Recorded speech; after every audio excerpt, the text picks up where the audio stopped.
Nothing Phone 3A versus 3A Pro. Which is the right pick for you?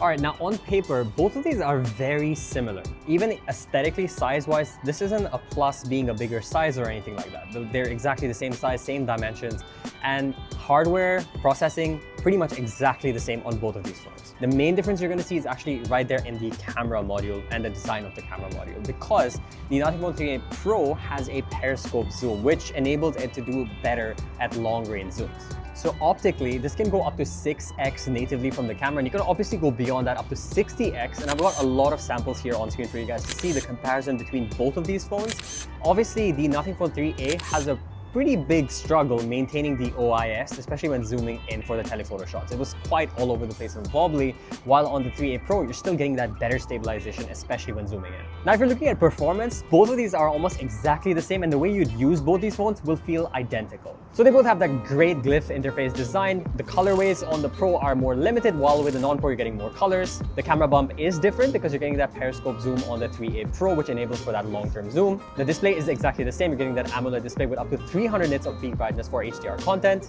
Great glass back, so it feels great in hand for both of these models. Hardware-wise, you're getting the Snapdragon 7S Gen 3 chip with 12 gigs of RAM, which means gaming, performance, everyday usability is going to be perfect. Software it's running is the Nothing OS 3.1 on Android 15, which obviously, like I said in the previous video of the Nothing Phone 3A, feels amazing. Both of these phones come with the essential key for the essential space, which I talked about in the previous video. It's kind of your mind palace where you can store your screenshots with voice recordings and use AI to actually make your task a lot easier. Battery life on both of these is going to be 5,000 mAh with 50 watts of charging, so again, identical. Camera experience-wise, I kind of find the processing to be a hit or a miss. Some shots are over-processed while some shots are under-processed, which might be okay for most of you, but I prefer more consistency from shot to shot. When it comes to the zoom of it, I feel like you'll get away with most of your shots even with the 3A without having to get the 3A Pro, but if you want that clarity and more defined edges without AI processing kicking in, the telephoto periscope zoom on the 3A Pro is far better.